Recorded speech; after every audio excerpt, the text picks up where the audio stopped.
والشكر لله والصلاة والسلام على رسول الله حبيبنا سيدنا محمد وعلى آله وأصحابه ومن والاه.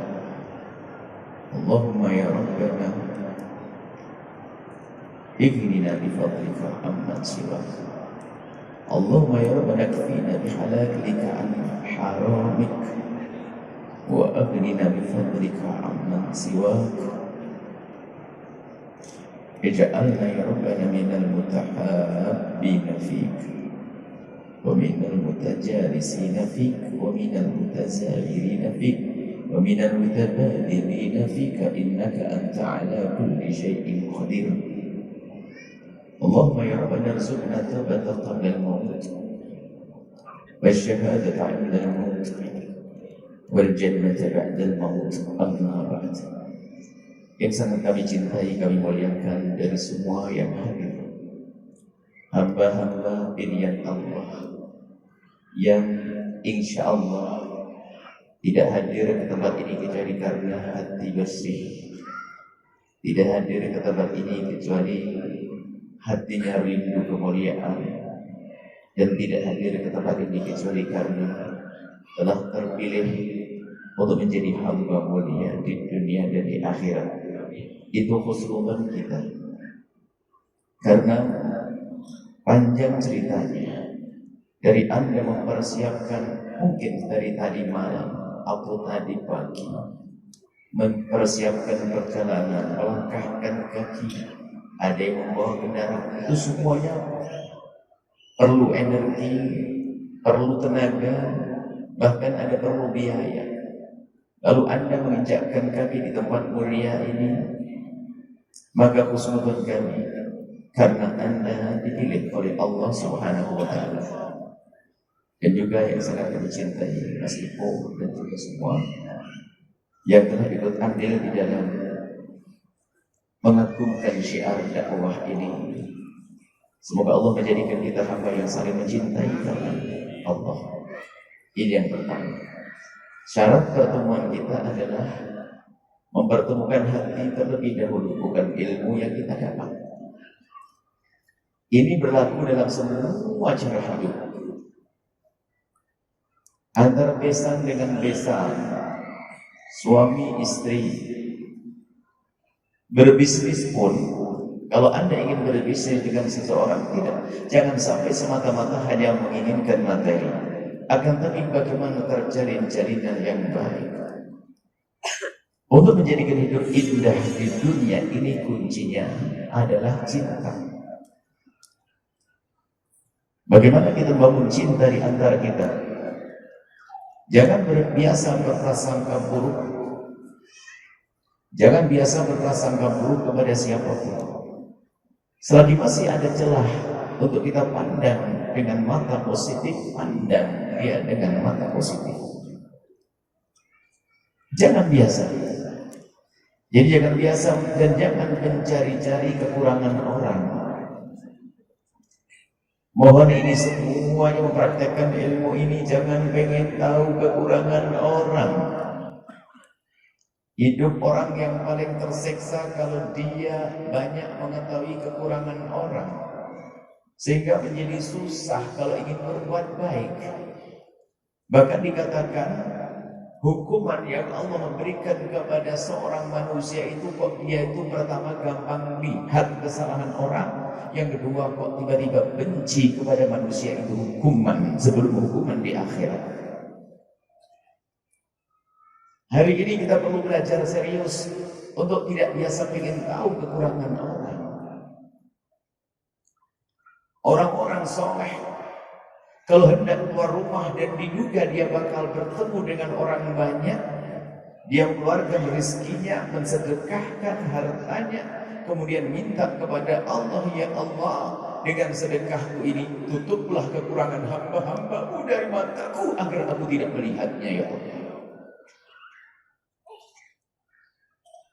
Di saat kita ditutup mata kita dari melihat kekurangan orang lain, atau di saat kita mudah melupakan kekurangan orang lain, maka sesungguhnya Kita telah diberi kenikmatan oleh Allah di dunia.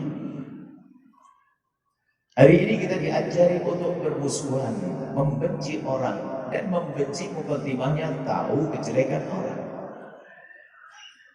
Kalau sudah terdidik dengan kebencian, ini bukan kebencian di luar sana dengan orang di luar, akan tapi akan tumbuh benci kepada orang di rumah kita sendiri. Dengan adik tidak tegur sapa, buahnya bapak meninggal rebutan waris karena dia tidak pernah terdidik baik hati. Gak usah banyak-banyak belajar, ini dulu selesaikan.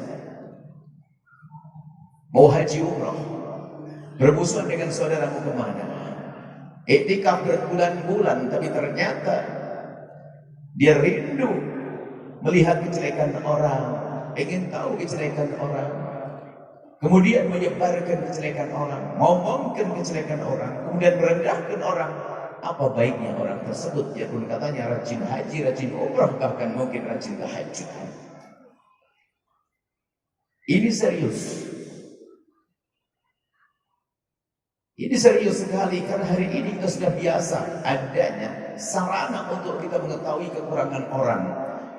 Mendengar berita-berita tentang kejelekan seseorang, bahkan kadang berita bohong. Cuman karena hati kita sudah terbiasa melihat kejelekan orang, biarpun berita bohong pun kita percaya. Sehingga kita mudah membenci orang, merendahkan orang. Kapan baiknya orang seperti itu? Ayo. Maka dua model manusia yang harus kita pandang saat ini dengan pandangan hati yang sehat. Kalau Anda sudah bisa memandang mereka dengan benar, maka begitu mudah Anda memandang yang lainnya. Yang pertama, memandang orang yang berbuat salah, melakukan dosa, si pendosa. Si pendosa. Kalau Anda bisa melihat orang yang melakukan kesalahan dengan pandangan yang penuh kasih, bukan merendahkan, pandangan penuh kasih, maka hati Anda hidup. Hati Anda hidup. Sebab ada orang yang congkak dalam beragama. Kalau sudah merasa baik, gampang merendahkan orang, itu kasihan pada orang, astagfirullah, kasihan pada orang. Tidak hidup hatinya. Siapa yang mungkin suatu ketika mendengar tetangga kita melakukan zina? Siapa yang pernah mendengar tetangga mabuk? Siapa pernah mendengar tetangga judi? Siapa yang pernah mendengar tetangga tidak sholat, kemudian saat itu menengadahkan tangan lalu menitikin air mata? Siapa di antara kita yang seperti itu? Atau bahkan kita merendahkan orang lain di saat kita melakukan ibadah, na'udzubillah. Bisa jadi terjadi seorang ibu yang katanya solehah, punya hafalan Quran, ahli puasa Senin Kemis, puasa Daud, tahajudan dengan suaminya pun demikian, sampai masyhur orang ini sangat solehah. Di tengah malam waktu sahur atau waktu tahajud, tiba-tiba di gang rumahnya ada suara motor. Suara motor tiba-tiba berhenti tepat di samping rumahnya. Sang ibu yang katanya solehah tadi membuka gorden, membuka lampu. Setelah dibuka begitu ngintip, ternyata tetangga sebelah adalah anak gadis yang turun dari motor diantarkan oleh seorang laki-laki. Jam 3 malam, ngapain kira-kira? Kan begitu mestinya. Kemudian kata si Bu Hajah yang hafal Quran tadi, yang ahli tahajud, yang Senin Kemisnya, yang kalau hadir pengajian juga semangatnya luar biasa. Di saat melihat pemandangan seperti itu langsung manggil suaminya, bang, pak, lihat tuh. Apa? Tuh lihat, anak gadis umur 24 tahun dinikahkan enggak, tiba-tiba malam-malam pulang diantar laki-laki. Suaminya melihat juga tidak kalah kagetnya. Apa kata suami? Oh itu, berarti sama persis ibunya dulu juga begitu. Wah, ternyata yang digunjing bukan anaknya, ibunya dibawa-bawa. Padahal dia lagi tahajud model apa seperti itu. Kalau memang dia orang tulus kepada Allah, melihat tetangganya seperti itu, langsung ditutup gorden, menitikkan air mata. Ya Allah, itu tetanggaku ya Allah. Semoga bukan karena apa-apa, semoga hanya karena kehabisan angkot, semoga karena kehabisan transportasi, semoga tidak terjadi apa-apa. Menangis dia seharusnya. Cuma dasar orang ibadah tertipu lihat pemandangan semacam itu, lalu malah berkata, ya kasihan, astagfirullah. Ya pakai astagfirullah tapi ngejek orang lain. Ibadah itu harus ada buahnya. Kalau ibadah benar, buahnya akan punya pandangan baik kepada manusia. Jangan biasa merendahkan hamba Allah. Hei hamba Allah, inilah asas perkumpulan kita. Baru nanti akan terjalin perkumpulan yang indah dan indah. Tidak ada ustaz merendahkan murid. Para kekasih Allah, kalau ada orang jahat datang, orang tobat datang ke majelisnya, dia itu pandangannya tidak akan pindah dari orang tersebut. Dia terheran-heran, kok bisa orang ini tobat? Padahal dia adalah selama ini bergelimang dengan syahwatnya. Kalau dia bisa ke sini, berarti dia telah jihad yang luar biasa. Dianggap mulia, bukan direndahkan. Ya ini sudah kayak punya surga petenteng, petantang, menenteng ke sana kemari, rendahkan orang lain. Hei hamba Allah, yang rajin tahajud, yang rajin, yang punya hafalan Quran, yang rajin Senin Kemis, bersyukurlah kepada Allah karena Anda telah dimudahkan untuk kebaikan. Tapi sekarang tata pandangan Anda, benahi pandangan Anda melihat orang-orang yang bermaksiat. Apa yang ada di hati Anda? Inilah ibadahnya para kekasih Allah, waliullah. Kalau sholat duha gampang digerakkan saja, undang ke masjid, nanti ada bingkisan pada sholat duha. Tahajudan sudah disuarakan saja, nanti juga ada bingkisan tahajud. Tapi membersihkan hati ini tidak gampang. Kemudian, karena ini masih belum, kita akan membahas satu hal yang amat penting yang ada hubungannya dengan yang sudah dibahas oleh Mas Ibu. Tapi ini bukan timah. Biasakan jadi orang itu seperti itu, jangan mudah merendahkan. Biarpun Anda katanya ustaz atau ustazah, ketahuilah itu gelar di dunia. Tidak jaminan ustaz masuk surga kalau hatinya tidak baik. Ternyata neraka pertama kali dinyalakan oleh Allah untuk orang yang belajar Al-Quran, punya ilmu agama. Akan tapi dia belajar itu semua bukan karena Allah, untuk merendahkan orang lain, agar dianggap dia lebih hebat dari yang lainnya, masuk neraka.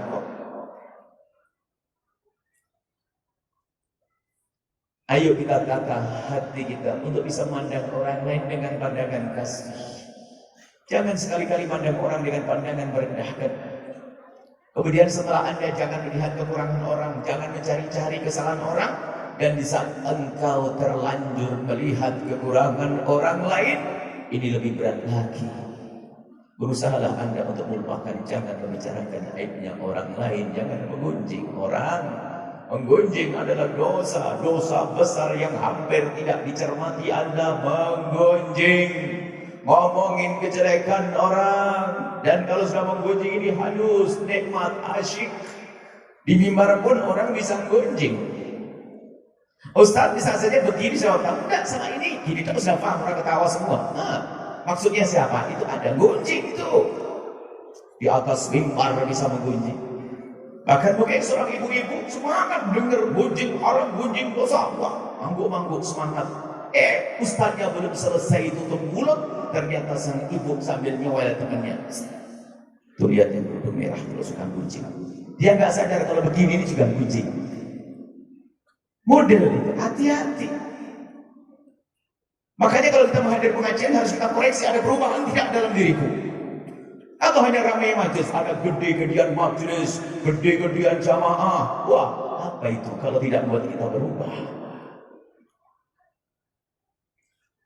Kadang ayahnya sendiri gunjing, kadang suaminya bagi-bagi gunjing-gunjingnya halus. Ditulis di masih status. Instagram apa di gambar, jadi setiap orang bisa lihat. Pagi-pagi sudah kena. Semoga sabar, semoga sabar. Itu kan kurang ajar sebenarnya. Ada tulisan istri-istri atau suami-suami yang istrinya cerewet itu sampai kemana-mana beritanya. Mudah menceritakan orang lain, menceritakan orang. Tidak boleh kita semacam itu. Kita perlu belajar serius. Kalau Anda pegangi rumus hidup ini akan indah nanti. Jangan membayangkan kejelekan orang, jangan ingin tahu kejelekan orang. Kalau sudah terlanjur tahu tentang kejelekan seseorang, oh dia berzina, oh ya judi, yang punya masalah kelam, dia. Berat hati. Minta ya Allah jadikan aku lupa di esok hari, gak ingat lagi tentang kesalahannya. Dan itu yang selalu kami minta kepada Allah. Kalau ya Allah, kalau aku telah melihat kekurangan dari hamba-Mu, jadikan saya lupa ya Allah esok hari. Bahkan dalam saat nunggu esok hari Allah seketika itu lupa, sehingga saya tidak bisa menyebut. Saya pengen begitu. Karena kalau saya melihat kejelekan orang itu tersiksa. Maka sangat bodoh kalau orang hidupnya mencari-cari kejelekan orang. Ada orang kalau urusan kejelekan orang cerdas. Coba dia duduk begini, temennya itu buka handphone, padahal dia baca sendiri, dia ngelirik begini, ini sudah masuk, paham dia. Padahal kalau hadir pengajian itu nggak paham dia. Tapi kalau ngelirik handphonenya orang langsung paham. Oh gitu ya. Naudzubillah. Anda harus serius, nggak perlu lihat orang lain. Anda harus nilai, oh si fulan suka mengunjing, si fulan suka mencari, si fulan suka usir dengan HP orang. Tidak, kita mengurusi diri kita sendiri. Bagaimana kita? Aku ini di neraka atau di surga? Gitu.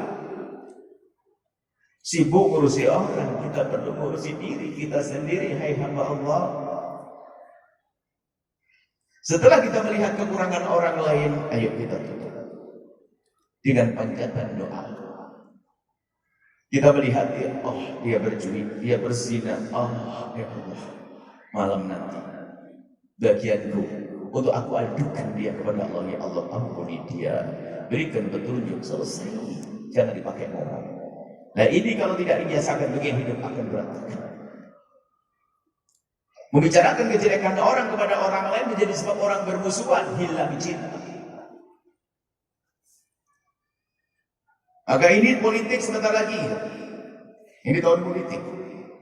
Nggak tahu istilah tahun politik. Sepertinya di Indonesia tidak tahu tahun politik. Nggak harus tanya ini. Ini juga nasihat buat semuanya. Tolong kalau Anda mau dengar. Kalau pengen hati Anda enak, tentrem. Kalau Anda tim sukses salah satu calon presiden, tolong catat semuanya dan gedekan, sebarkan kalau perlu. Sederhana agar hidup Anda indah. Sanjung calon pilihan sesuka hatimu, tapi jangan sebut kejelekan calon pilihan orang lain. Itu saja kalau Anda pegangi gak akan ribut. Kita bisa menenteh bersama biar berbeda pilihan. Sekarang permasalahannya suka caci maki dan Allah-Allah. Ingat, sanjung calon pilihanmu sesuka hatimu, tapi jangan kau caci calon pilihan orang lain. Sebab kalau kita lacak-lacak semuanya punya kekurangan. Saya pun punya kekurangan karena Anda jarang kumpul saja, kan begitu. Kalau Anda kumpul ya bakal tahu kekurangan kita. Makanya jangan sibuk kita melihat kekurangan orang. Selesai. Jika Anda sudah bisa memandang orang-orang bermaksiat dengan pandangan kasih dan cinta, maka Anda akan selamat. Amar ma'ruf nahi munkar di mana? Setelah kita menghadirkan cinta. Sehingga di saat kita menghentikan kemungkaran dengan cinta, bukan dengan kesombongan, karena bendera kita selalu terlihat. Wah, gebiar bendera kita yang dilihat oleh manusia. Jangan-jangan yang takbir Allahu Akbar bukan karena Allah, hanya karena pengen besok kelihatan di koran, di media dan seterusnya. Ayo.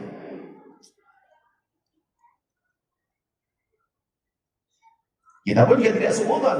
Contoh Laskar Jihad Al-Bahjah. Wah, Laskar Jihad Al-Bahjah. Ada mungkaran langsung Allahu Akbar. Ntar dulu, kau nangis belum tadi malam? Ngaku-ngaku Laskar Al-Bahjah. Malamnya ngadu kepada Allah. Doain itu kemungkaran.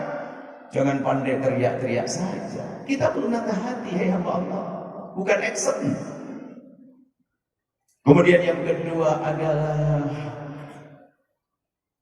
jadi kalau kita sudah bisa memandang yang bermaksiat pun dengan pandangan kasih, begitu mudah kita memandang orang-orang baik. Yang kedua adalah memandang orang yang bermasalah dengan kita.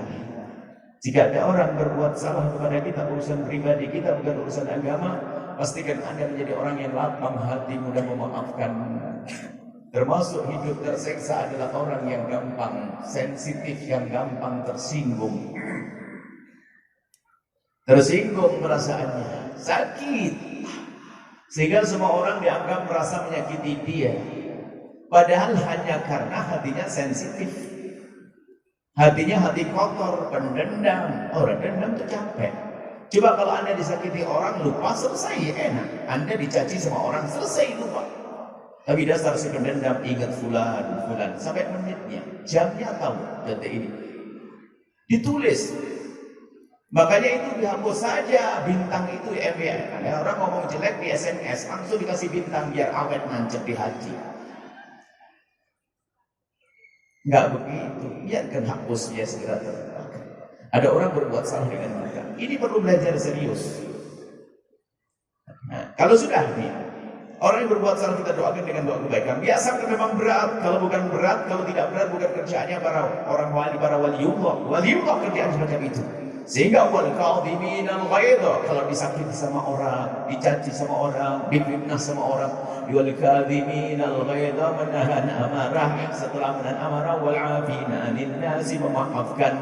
Wallahu yuhibbul muhsinin, dan Allah sedang dengan orang-orang berbuat baik. Alangkah indahnya kalau hati kita pemaaf. Maka siapapun yang merasakan dirinya ternyata sensitif, mudah marah, emosi dan seterusnya, ayo ditata hatinya, belajar perlahan demi perlahan.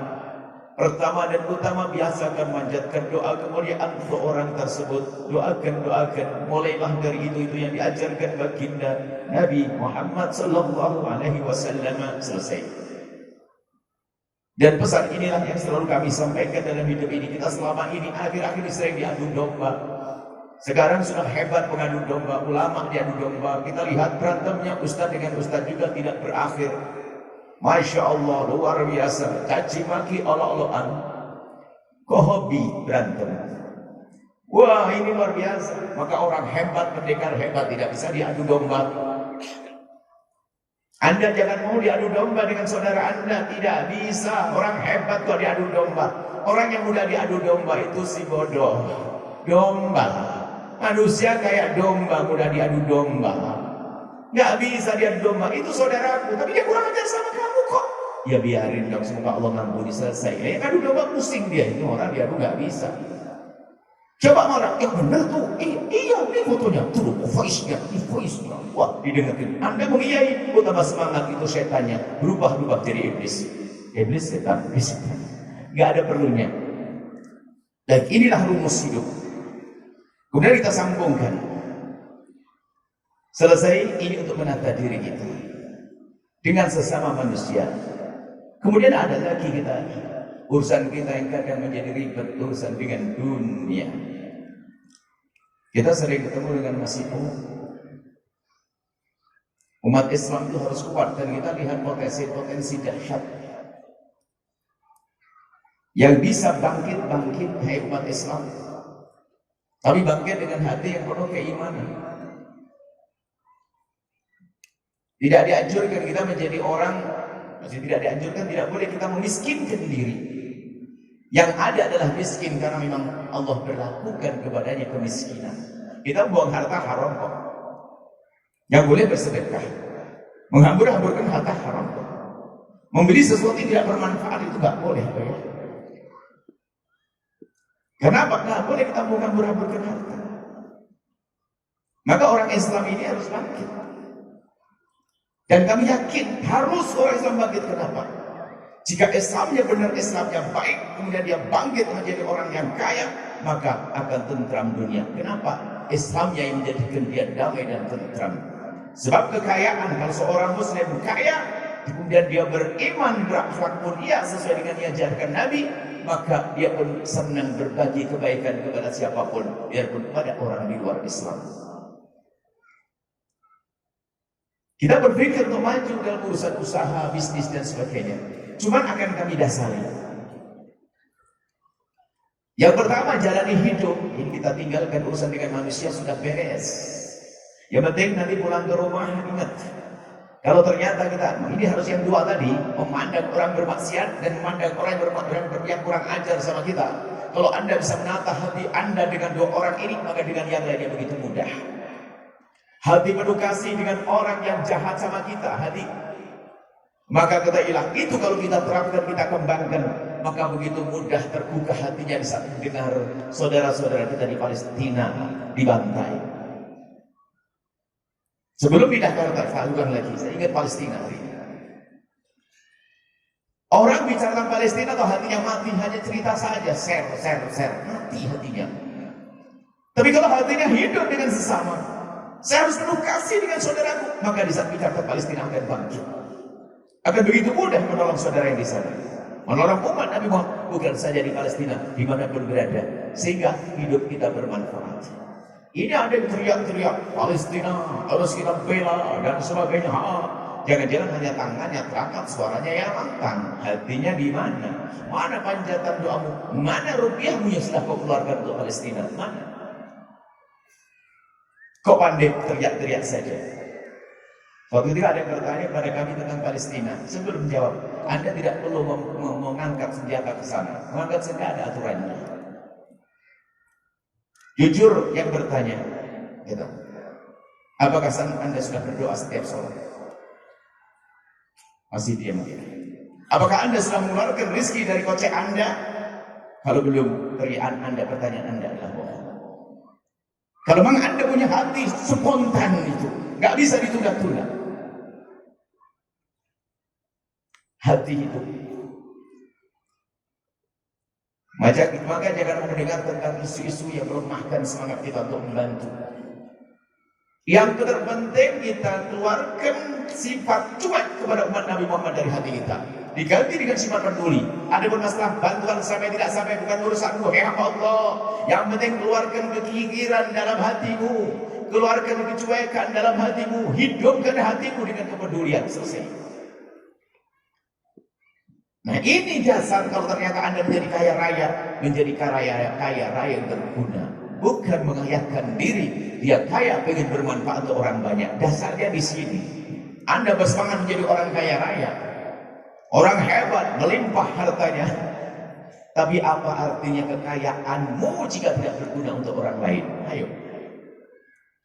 Apa yang Anda apa kebaikan dari orang tetangga Anda yang katanya kaya raya, bangun masjid enggak, bangun musyola enggak, sedekah juga enggak. Hanya dia pamer koleksi mobilnya, koleksi mobil, koleksi tas istrinya, koleksi berlian. Apa manfaatnya untuk umat dia? Gak ada gunanya orang semacam itu.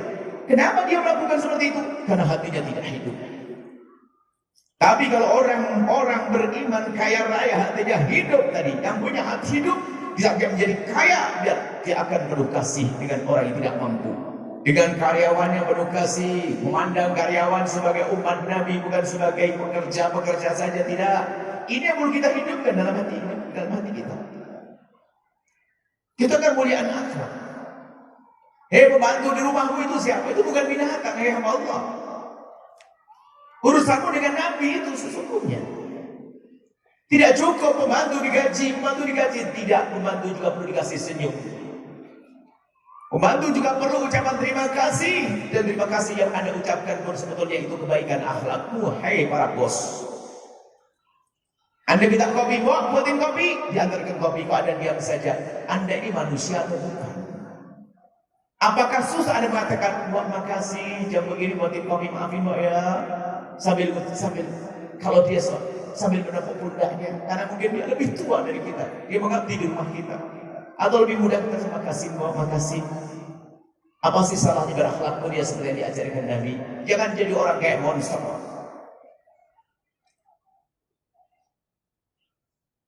Biasa dengan senyumnya, itu yang diajarkan Nabi SAW. Dan dasar hati yang baik, dia punya apapun akan bermanfaat, apalagi punya kekayaan, punya harta melimpah.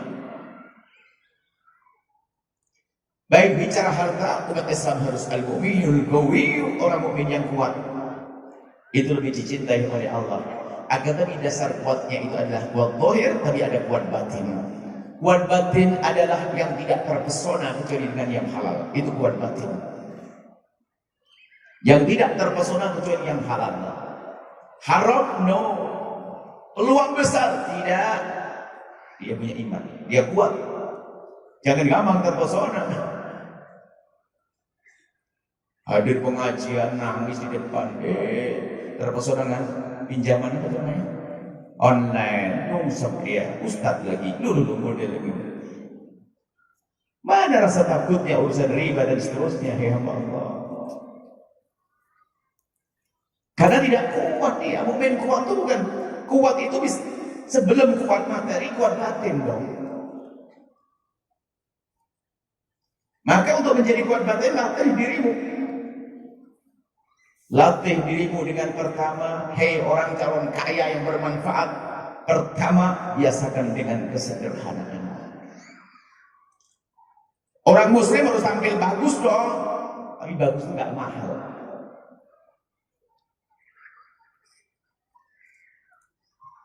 Sarung nggak usah pakai berapa, ada sarung harganya 800.000, ada ya 1 juta, waduh, berapa karung beras?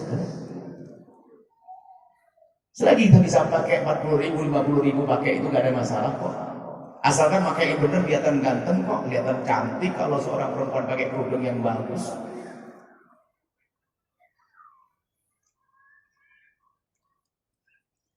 Baju bisa saja, baju yang 20.000, 30.000, 40.000. Yang penting rapi, bersih, bukan bau jeruk, kan beres.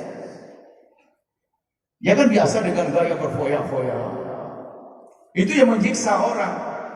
Kemudian yang kedua, sering hutang. Jadi biasanya kalau orang hidupnya sudah nggak beraturan, hobinya hutang. Sudah satu paket. Action. Kaos kaki 10.000 3, anget juga sama. Sudah 10.000 3.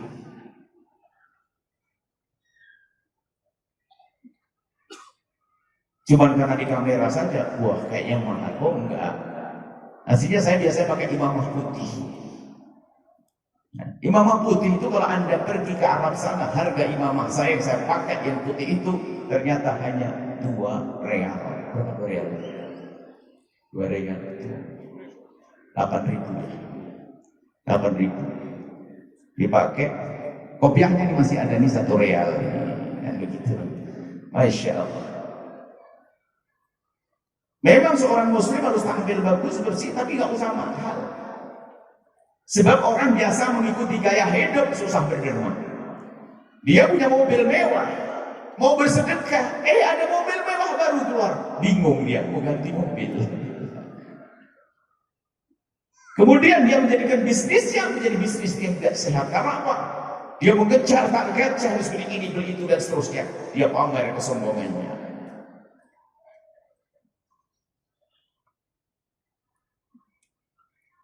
Baru di saat Anda meniti kesuksesan dalam urusan bisnis, jika Anda membiasakan dengan kesederhanaan, Anda akan sangat mudah.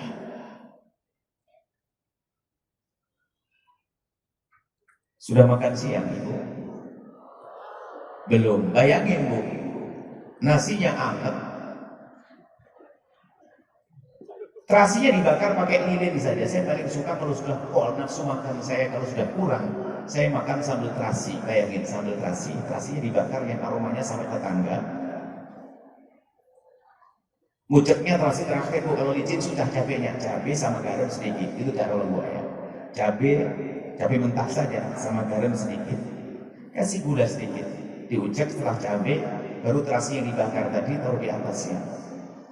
Kemudian habis itu terasi. Kalau Anda punya duit, tambah terong dibakar. Kalau terong bakar itu jangan dibolak-balik, biarkan kebakar. Nanti yang hangus kulitnya kok. Dalamnya masa Anda kupas, taruh di atasnya. Pakai nasi anget, Masya Allah, nikmatnya. Gak usah ke warung yang satu porsi 300.000. Kalau Anda gengsi, ayo makan sama saya. Mau gengsi-gengsian, capek dunia orang gengsi-gengsian. Makanya kalau saya ke rumah Anda, gak usah macam-macam, siapin terasi bakar saja, nanti sama cabai sudah oke. Tapi sedikit nasinya agak hangat setelah lembut gitu, jangan kasar-kasar, setengah lembut. Kayaknya lembut dah. Biasakan dengan kesederhanaan, wahai hamba Allah. Kalau orang biasa dengan kesederhanaan, mudah berderma. Maka orang yang hidupnya mahal, susah berbuat baik. Mengikuti gaya hidup yang mahal, susah berbuat baik. Dan dia hanya memperbaiki hidupnya di dunia, dia lupa di akhirat dia semakin kekayaannya. Sehingga dengan modal ini, jika mendengar seruan Mas Ippo untuk percaya dengan bisnisnya, akan mudah. Dia akan cepat menjadi orang kaya dan bermanfaat untuk umat. Tapi yang sekarang Mas Ippo, belum untung sudah ngitung tuh. Sudah kredit ya. Itu suaminya lagi bisnis. Dalam gambarnya sudah untung, istrinya sudah kredit. Nasib buruk tuh suami punya istri kayak begitu. Ada enggak? Ada, jangan ngomong. Ada istrimu gitu? Ada. Solehah semuanya. Ini ada model begitu. Orang gaya hidup kita perlu sederhana. Saya itu di perjalanan, ibu bapak paling tidak kuat kalau melihat pohon rindang. Pengennya berhenti saja. Bawa nasi bungkus. Baik. Kalau kita harus makan mewah, kita syukuri. Tapi jangan sampai itu menjadi sebuah budaya tren. Sesaat mungkin dia diajak makan oleh seseorang, makannya enak, kita syukuri. Tapi jangan sampai hidup di rumah kita menjadi hidup yang ribet. Harus ini, harus itu, Masya Allah. Baju harus begini, gengsi, Masya Allah. Hari ini, luar biasa. Masih ingat ibu? Zaman dulu itu bagaimana orang pakai baju itu kalau robek dijahit. Dijahit lagi, bisa dipakai lagi. Sarung itu Masya Allah. Sarung itu kalau 6 bulan langsung naik. Material, pakai per gitu. Itu biasa saja, orang tidak merasa fakir-fakir amat kok. Makan telur, telurnya 1, tambah tepung, dibagi sama adik-adiknya, nggak ada masalah. Kita perlu membiasakan dengan seperti itu. Baru nanti di saat Anda berbisnis, Anda tidak akan kalap. Di saat menjadi orang kaya, wah, kalap dia silau. Dia kaget dengan kekayaannya. Sehingga dia melakukan bermacam-macam ketidakbaikan. Jadi memulai dari biasa dengan kesederhanaan, maka dengan kesederhanaan inilah Anda akan merintis bisnis dengan hebat. Anda akan terhindar dari yang haram. Anda terhindar dari utang, kejepit utang. Kemudian uang Anda juga mudah ditabung, semakin banyak karena selera Anda selera yang wajar, normal. Jangan ikuti gaya hidupnya tetangga. Kadang hidup kita itu niru orang. Kesudah hidup kita niru kehidupan orang, nggak capek. Orang beli ini, beli itu, dan sebagainya. Suatu ketika ada seorang ibu ngadu, tidak bisa membayari anaknya sekolah. Kami bertanya, ibu, berapa ibu per bulannya sekolahnya? Di sekolah ini bu ya, dia buat sekolah. Kaget, ini sekolah kan sekolah terkenal. Seorang ibu sudah tidak punya suami yang ngurusi anaknya, sekolah begitu. Berapa sebulan bu? 1.200.000. Perasaan anak saya sekolah di MI itu cuma 75.000. Ini bagaimana? Ngadu kepada saya yang anaknya sekolah sebulan 75.000, dia sebulan 1.200.000. Dan ini adalah, oh memang action gaya hidup. Dipikir kalau sudah anaknya sekolah di tempat yang seperti itu, kumpul sama ibu-ibu yang hobinya kuliner, kemudian besok ada jualan tas, ada cerita ini adalah produk Singapura, produk Australia, ini mau rame, utang, suaminya yang ngusep. Itu model gaya hidup seperti itu ada. Sekolah-sekolah mahal untuk sombong-sombongan. Anak belum perlu laptop, diberikan laptop dan sebagainya. Anak belum perlu handphone, beli handphone. Hanya action saja, biar dianggap kaya. Padahal itu semuanya ngutang.